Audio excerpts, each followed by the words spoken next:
welcome to my channel Sushant Chesswise. Now we have already started talking about how to play the game, how to develop the pieces, how to open the game basically. Okay, and we are going into more details of how to play the opening. Today we are going to see opening principles, that is what are the rules one should follow while opening the game. So and it is going to be for black and white both. So we'll see some rules, we'll try to see some exceptions also, and I will try to show you what's right and what's wrong in the opening. Okay, let's see. Now we are just talking about the king pawn opening, that is first move e4 and when black plays e5. Gradually we will learn about all other moves for black, and we will try to prepare in such a way that whatever black plays, white knows how to respond to it. Okay, so let's get started. So e4, e5. All these opening principles which I have written here are especially true for the king pawn opening. See, we can see center control, then development, and the parts in development. What we see, development with an attack, which is true in any opening. Develop knight before bishop, again true in most of the cases. Develop king side first, that is true especially for the king pawn opening, not true all the time. And do not move the same piece again, that is also a very important general principle, because if we move the same piece, then we are wasting the moves and opponent will be able to develop all his pieces, okay, in that time. So white's best move, as we discussed here, is knight f3. Knight comes out, attacks the pawn, and not only he is attacking the pawn immediately, and he is seeing to it that black cannot play any move and get away with it. For example, if black plays the move bc5, white can simply take the center pawn. Usually it's very good to take the center pawn. And now if black tries to recover this pawn by bringing attack on the knight, so if the knight moves, black will take queen into pawn with a check. But white has a very good move here, because whenever the center pawn is lost, the opponent gets more control of the center. So black's e5 pawn is lost and white is able to control the d4 square with his pawn, because the e5 pawn is missing. So generally it's not good to just give up the center pawn for no reason. Okay, we should know why we are giving up the center pawn. So there are some exceptions when we can give up the center pawn, but in this case we can see it's very bad. Now the bishop is attacked, bishop might go away, and simply white can support this pawn by knight c3. Here bishop d3 or bishop c4 were also decent. Bishop c4 development with attack on f7 pawn was also very good. But knight c3 threatens knight d5, attacking the queen, like we saw in the earlier game. Okay, some lessons back, when the knight can attack the queen and the queen is driven away. So this will be a very good position for white. So let's go back. So we come back to the position with knight on f3, the e5 pawn is attacked. Black has only 3 moves which are playable here. One is knight c6, this we will be discussing today. Other two are knight to f6 and pawn to d6. Okay, here white has many developing moves which are possible. White should play bishop to c4.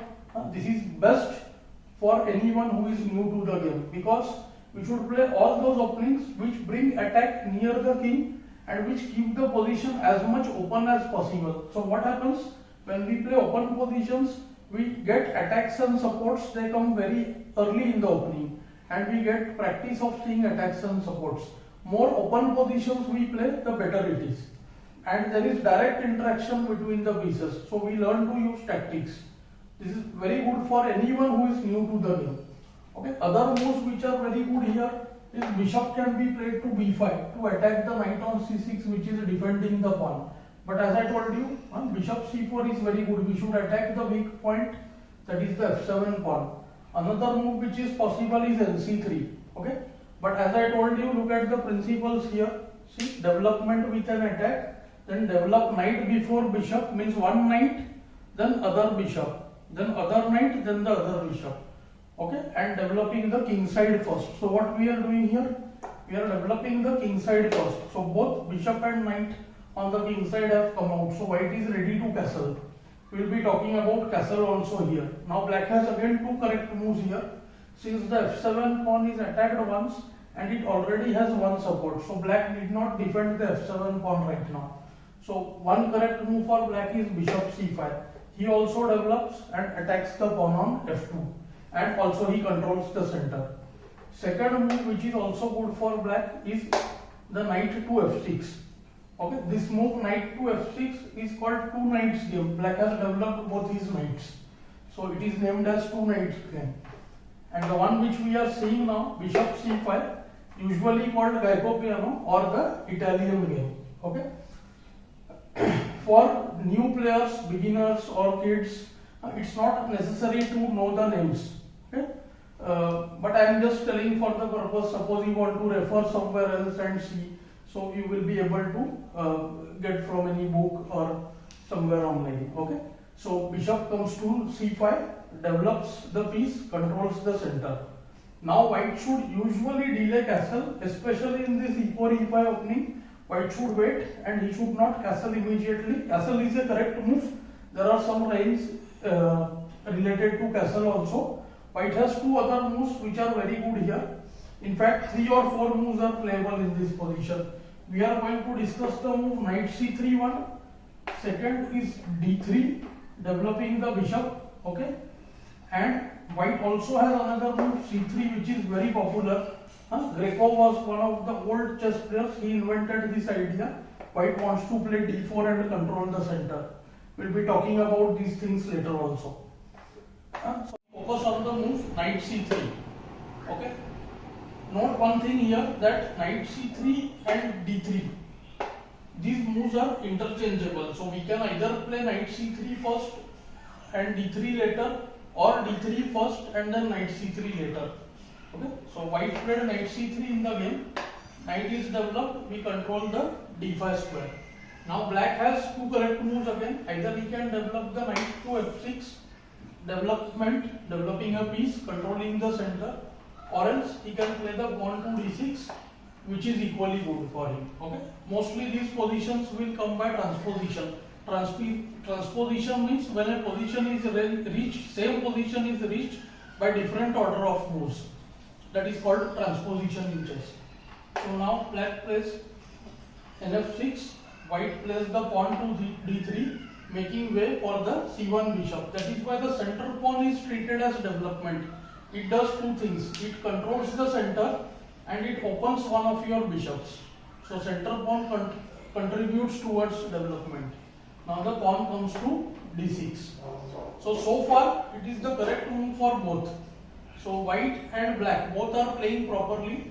From here many interesting games can happen. Today what we are seeing, or in the upcoming some classes, we are going to focus on how we should play when we are white. Here white should play the bishop to the square g5. Okay, and we are going to discuss in detail about how to play this opening when we are playing white. So this is the correct move. Bishop is developed, bishop attacks the knight. Not only that, it pins the knight. If the knight moves, then bishop can take the queen. So that is called a pin. When a piece is unable to move because behind it a bigger piece is gone, or sometimes the pinned piece is unable to move because behind it there is a king and it will be checked. So in either case it is called pin. And now here black has to be very careful. White wants to play the knight to d5 and bring one more attack on the pinned knight. So here black has very few moves which are correct. Today, as I told you, we are discussing opening principles for both. So I must show you it's very important to stop knight d5. So black's one correct move is b6. In fact, this is maybe the best move here in this position.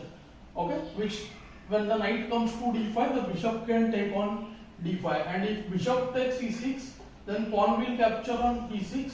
And after castle, black will get the open file for his rook. See, white takes the bishop, pawn takes, and now after short castle, we can see that the rook will be very useful here. In this case also we should note that the f pawn has moved, but nothing can happen on this diagonal. Knight is controlling h5 nicely, and immediately black will castle on his next move. So this is about how to play the black positions. Here black can go wrong by doing castle. Castle is a mistake in this position. It's absolutely necessary to play the bishop to e6.